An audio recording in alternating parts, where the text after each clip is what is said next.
The media inquiry will not examine the dominance of the Murdoch press in Australia. The minister says that's, quote, utterly pointless. But it will examine the effectiveness of the Australian Press Council, which is responsible for handling complaints about Australia's newspapers. The Press Council's chairman is Professor Julian Disney, and he joins me now.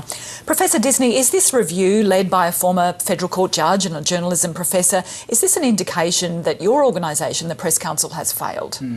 Well, no, we welcome the inquiry. I've spoken with the Minister beforehand about it and with others, and I've been saying since I became Chair of the Council about 18 months ago that we needed to greatly improve our performance. We've made significant progress, and the Minister, I know, recognises that, and that's why the inquiry actually says substantially strengthen the independence and effectiveness of the Council, not to erode it or bypass it or replace it. So the challenge is there for us to keep moving fast and vigorously in the direction we're going. Well, indeed, that is one of the terms of reference. What are your ideas for how that actually might be achieved? Well, there are a number, and we've made some of them to the informally to the Convergence Review, which is the other inquiry in place at the moment. Some of the things we can do ourselves, and we have moved. Our rate of upholding of complaints, for example, went up from 45% to 70%. Over the last year, so we're getting more rigorous there. We've started a new standards project, which is much more proactively, not sitting back and waiting for complaints, but going out there and developing specific standards like the ones we released on suicide recently.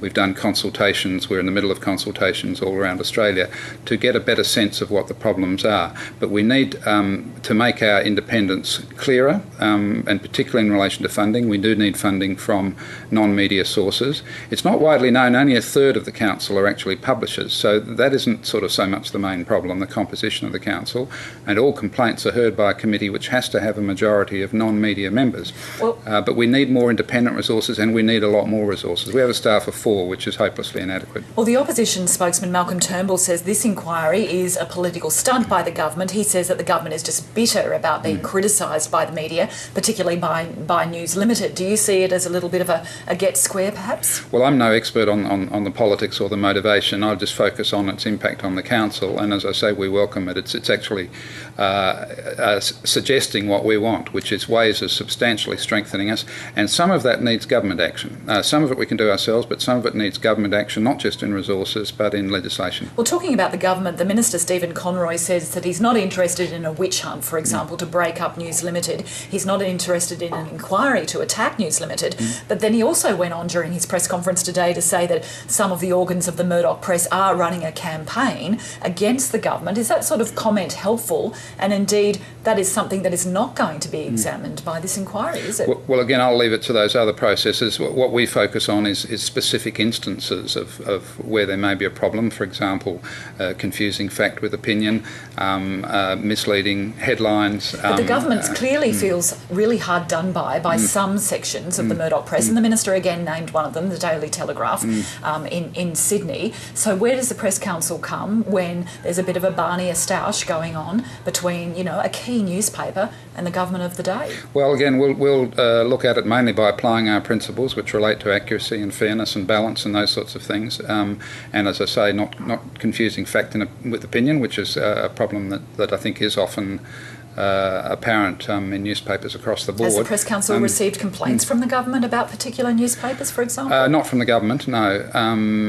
But I don't... and many of these problems are actually best dealt with by a new process which we'll be developing, which is systemic monitoring of compliance.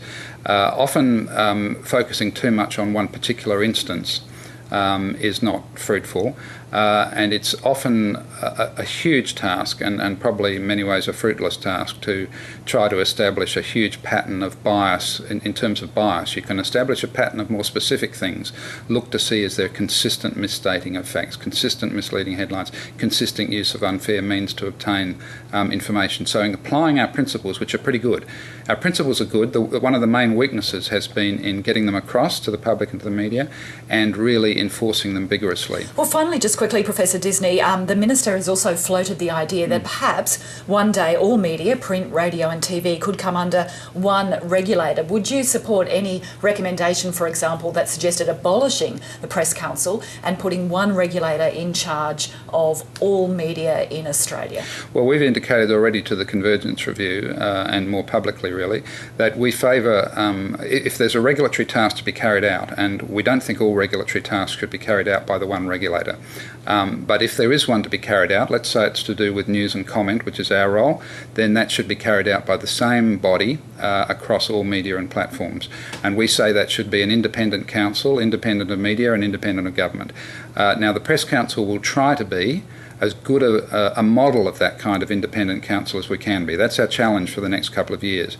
If an independent council were to be given that broader role, we would hope it would base itself on what we've managed to achieve in the Press Council in the following years.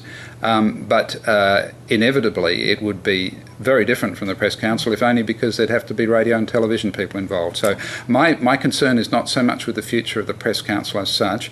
It's to do with doing as good a job as we can with a strong, effective, independent council. Okay, well, we'll see what this inquiry comes up with. Professor Disney, thank you very much for coming in today. Thank you.